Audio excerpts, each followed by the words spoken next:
to the RunnerX podcast, where we talk about all things running. As many runners know, it's 90% mental. So join Coach Valerie and Coach Caroline as we go through the mental side of running. Hello, and welcome to Tough Love Tuesdays. I'm your host, Coach Caroline, and today I want to talk about perception. This is something that Valerie and I talk a lot about on our Friday podcast, and it's amazing to me how people just disconnect from themselves when it comes to running. But when you think about it, are they disconnected from themselves all the time? What I'm talking about is a lot of people, running isn't their only sport. Maybe it is, but a lot of people do other sports or have done other sports.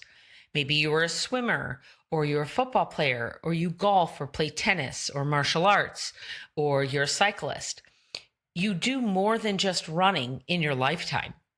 And whether it's your second sport or you're coming into this sport out of some other lifetime achievement that you want to do, it's like you suddenly think that running is all about from the hips down, from basically the waist down, that's all it is. It's about moving your legs.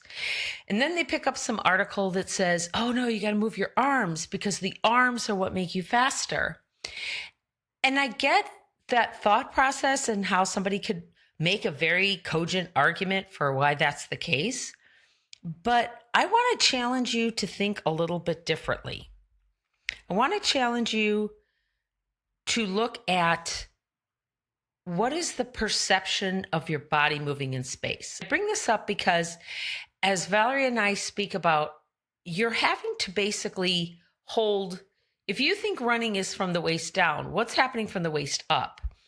Your body mass is roughly from the waist up is, I believe it's close to like 65% of your body mass is from the waist up. And I hate to tell you, but your head alone is like 30 pounds. So if we do the math for, I'm going to go ahead and do sort of easy math for me. I'm 180 pounds. That means my head is 30 pounds and the rest of my body is 150. And if we say, let's just say 75% of that, make it easy on myself. What is that? That's roughly, I'm going to screw up my math here. Half is what? 75, a little bit more than half. So it's probably closer to 100. If we take that down a little bit, if half is 75 pounds and it's closer to 40%, right?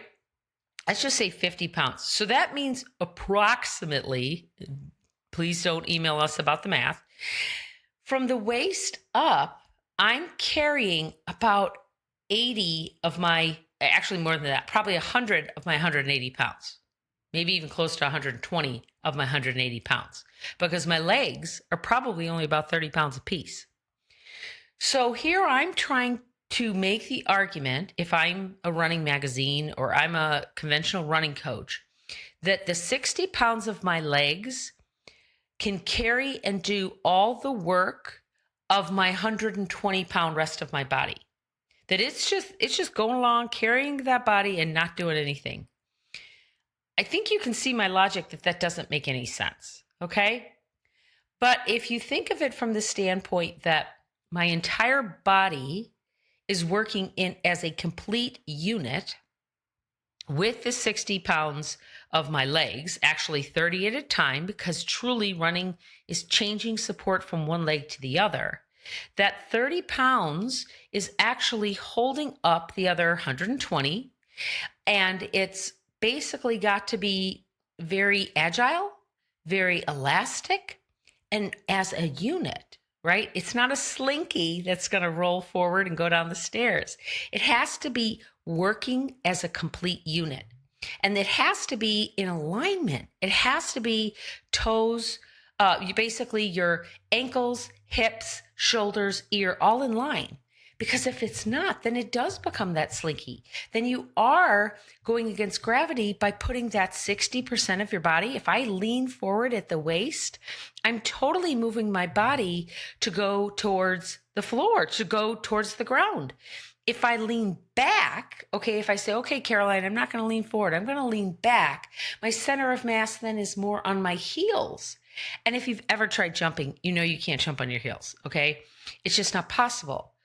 So I want you to take a minute this week, maybe more than a minute, maybe a minute each day, and really connect with your entire body and what it's doing when Valerie talks about bending your knees and being in the ready stance, the back and forth of being able to be on the balls of your feet and move back and forth and even side to side without going totally onto your heels, and knowing what's happening with your entire body in space. How do you feel at your hip? How do you feel at your shoulder? How do you feel with your head when you move it forward? Does that make you off balance? If you move it back, does that put you on your hip? Or put you on your heels, I should say. So I want you to start really becoming one with your body as a full unit and the perception of how your body moves in space.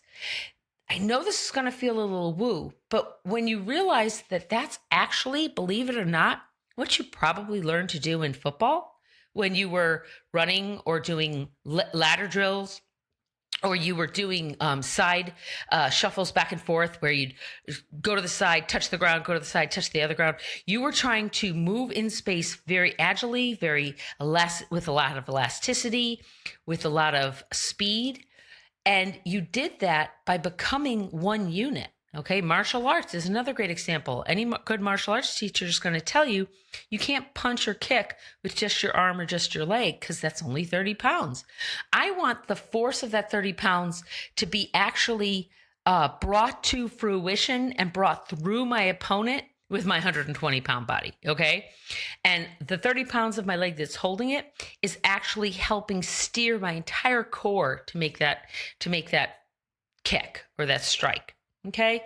So think about the other sports you do. Think about your golf swing. Okay. When you do golf swing, you're not just hacking at the ball with your arms, unless you're me at the driving range and swinging the snot out of a bunch of little white balls. That's one of my favorite things to do. But then I'm literally just swinging, right? No, they talk about the hip movement. They talk about that you have to bend your knees. They talk about the placement of your arms as you come across in front of your body to the golf swing. Same with tennis. If I'm going to do a backhand or a front hand, there is a movement within my entire body. It's not just my arms. It's where my feet are placed. Where are my knees? Where's my hips? How are they moving? Where's my head? What am I looking at? Am I looking up or am I looking down? No, I don't think there's any sport that you look down except for maybe swimming. But even then, I'll tell you, Michael Phelps, he's looking down, but he's looking out and down when he's going for his swimming, right? He's not looking down at the bottom of the pool. He has to look to where he's going. So I want you to really give some thought about what are some other sports that are out there and how does that perception of your body in space differ or actually is the same as what your body is doing when you run, okay? Give that this week's thought and let's talk next week. Thanks, guys. Thank you for joining us on the RunRx podcast. If you'd like to know more, join us at www.runrx.fit. And if you have additional questions that you'd like answered on the podcast, email us at support@runrx.fit.